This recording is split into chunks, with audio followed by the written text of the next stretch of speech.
మరో breaking news చూస్తున్నాం. తాను వైసీపీ పార్టీ ఏ కారణంతో ఓడిపోయామో అంతుపట్టడం లేదని మాజీ ఎమ్మెల్యే కేతిరెడ్డి వెంకటరామరెడ్డి అన్నారు.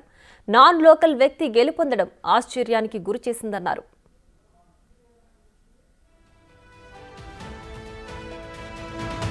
ఇట్స్ బిగ్ క్వశ్చన్ నాకు, అసలు ఎక్కడ ఏమి చేశాము అని. అంటే ఓవరాల్గా కూడా రాష్ట్ర ప్రభుత్వం కావచ్చు, నేను కావచ్చు, ఎప్పుడు కూడా పేదవాళ్ళకు అండగా ఉండాలా, పేదవాళ్ళకు తోడుగా ఉండాలని జగన్మోహన్ రెడ్డి గారు ఆలోచించారు. నేను అదే విధంగా ఆలోచించినాం.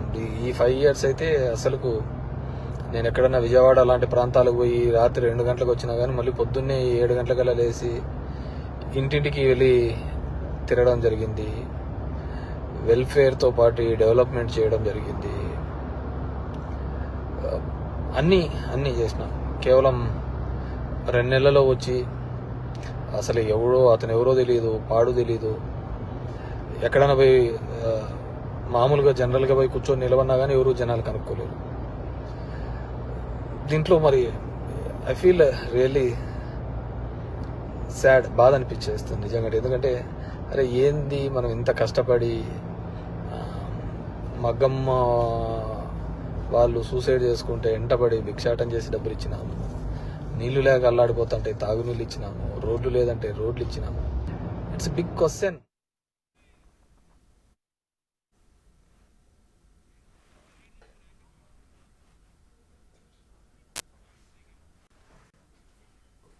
రైట్. ఇక కేతిరెడ్డి కొన్ని వ్యాఖ్యలు చేశారు. తాను అలాగే వైసీపీ పార్టీ ఓడిపోవడానికి గల కారణాలేంటో ఇప్పటి వరకు తెలియట్లేదు, అంతుపట్టడం లేదని చెప్పి కూడా ఆయన ఆవేదన వ్యక్తం చేశారు. దీనికి సంబంధించి పూర్తి డీటెయిల్స్ మా ప్రతినిధి యోగానంద్ లైవ్లో అందిస్తారు. యోగానంద్, సో కేతిరెడ్డి అలాగే వైసీపీ పార్టీ ఓడిపోవడానికి కారణాలు వెతుక్కుంటూ కేతిరెడ్డి ఒక వీడియో చేశారు.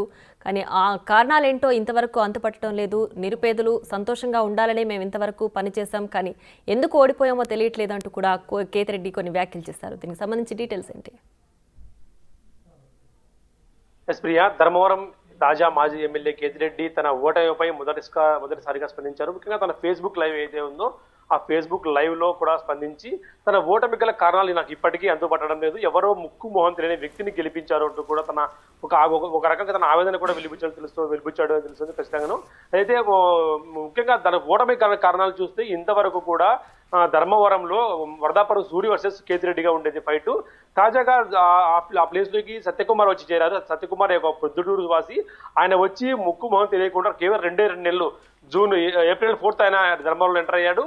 June 4th రిజల్ట్ వచ్చింది. అందులో సత్యకుమార్ 3,500 ఓట్ల మెజార్టీతో గెలిచాడు.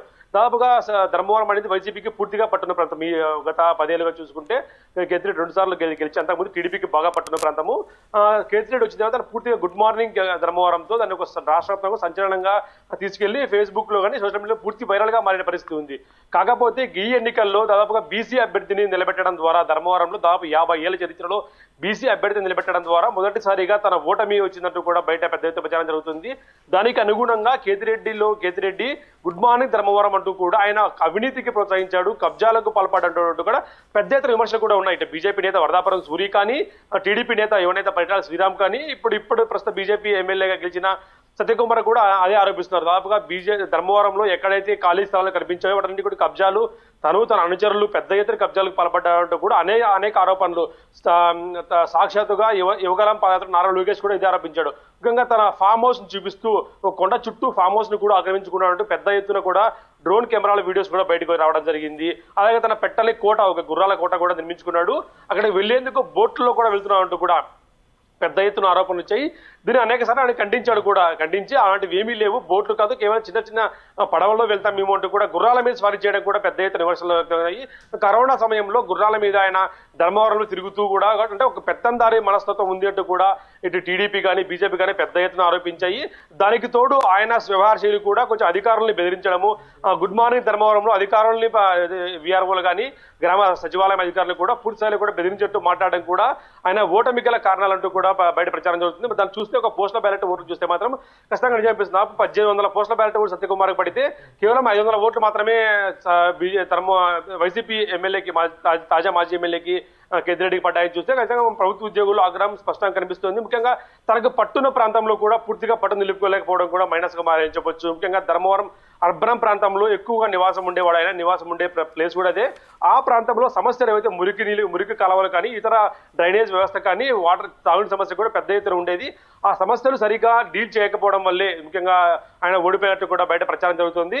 సత్యకుమార్ కూడా వాటిని లక్ష్యంగా చేసుకుని బీసీ కార్డు ఒకటి, అలాగే ధర్మవరంని జాతీయ స్థాయిలో పేరు వచ్చేలా కూడా అభివృద్ధి చేస్తున్నట్టు కూడా ప్రచారం చేసుకోవడం, అలాగే పరిటాల శ్రీరామ్ పూర్తి సపోర్ట్ ఇవ్వడం కూడా కలిసి వచ్చిందని చెప్పొచ్చు. ముఖ్యంగా ఎవరు కూడా వైసీపీ ఎమ్మెల్యేని ఎవరు కలిసేందుకు కూడా వచ్చినా కూడా ఇంటి దగ్గరకు కలిసేందుకు అనుమతి ఇవ్వడం అంటూ కూడా వార్తలు వస్తూ ఉన్నాయి. కేవలం గుడ్ మార్నింగ్ ధర్మవరంలో ఆ వార్డులో మాత్రమే కలుస్తారు తప్పించి ఇంటికి వస్తే మాత్రం ఈ మీడియాని కానీ మిగతా వాళ్ళు ఎవరిని కూడా పెద్దగా రానివ్వడం అంటూ కూడా ఆయనపై ఒక అపవాదు ఉంది.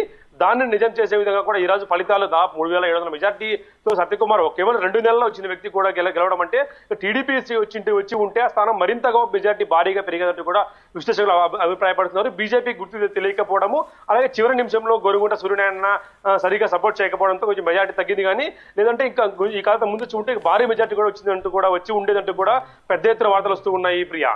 Right Yoganand, thanks for the updates.